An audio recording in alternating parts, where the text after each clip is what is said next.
Okay, today is a very interesting video. We are going to revise what we have done so far.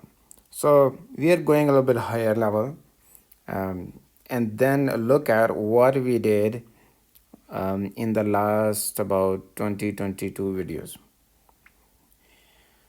Digital circuits is what we are talking about. A digital chip, a digital system, what we are talking about. That digital circuit, what its job is, from the real world, we have inputs coming in.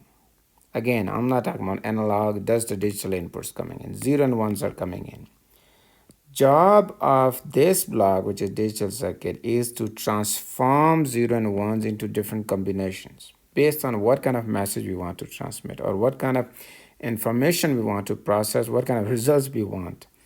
And then those particular nodes of interest, we want to take it to the outside world that we want to observe, that we want to use practically somewhere. So those are called outputs. Everything in between here is a 0 or 1. Then what we do is we divide this into two type of circuits. One is called a combinational circuit and the other is sequential circuits. Combinational circuit does not have any memory. When the input comes, it goes through the circuits, which we look at the gates, and you have, after a little bit delay, you have an output there. Or if you consider zero delay, everything goes here. So whenever this changes, this changes. Sequential circuits, on the other, they provide an important element to this overall digital circuit, which is the memory component, the memory element. So let me put together the two things. Okay, this is your raw input 0 and 1 coming in. Processed, you get a temporary 1. You put a sequential or memory element. Well, the job of that one is to store this. Again, it's stored through a clock. So it's kept for certain time. How long? The clock cycle.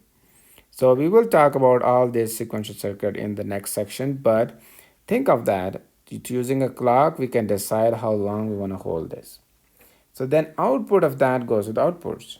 So at one particular time, this value is actually the previous value of this. All this does is this doesn't transform it. This just holds it there. This transforms it. This changes. 0 and 1 coming can change here. So from here, raw input, temporary input, and outputs, this circuit has a capability to store things, 0 and 1s, and process them, and we can make use of this in our practical real-time application. Then there are also a large element. When we need a large information to store there, then we use some sort of arrays of storage elements. And that's where we talk about memories. The smaller one that we talk here and there are latches, registers. In thousands, you can say, and that's where we go into mega or kilobyte type of thing. Then here comes the revision. So giving you overall area, we are talking about combinational circuits and sequential circuits. We have done so far in 22 videos the combinational circuits. Next section is coming on the logic design of sequential circuits.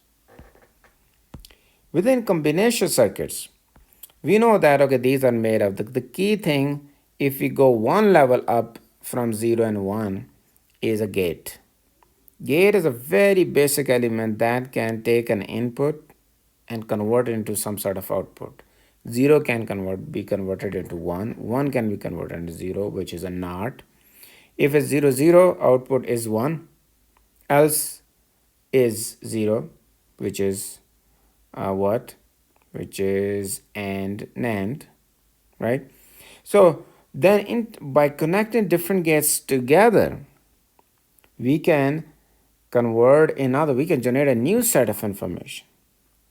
Then since information is 0 or 1, you can write a combination, what happens on the input in the form of Boolean equation. Boolean means 0 or 1. So these are equations which will result in the answer of it will be 0 or 1. And they can be written in the form of all the inputs. Once we have equations, the number of elements in equation means number of gates in equation means the number of hardware elements there. We want to simplify it. We want to make the hardware simpler, smaller. And how do we do it?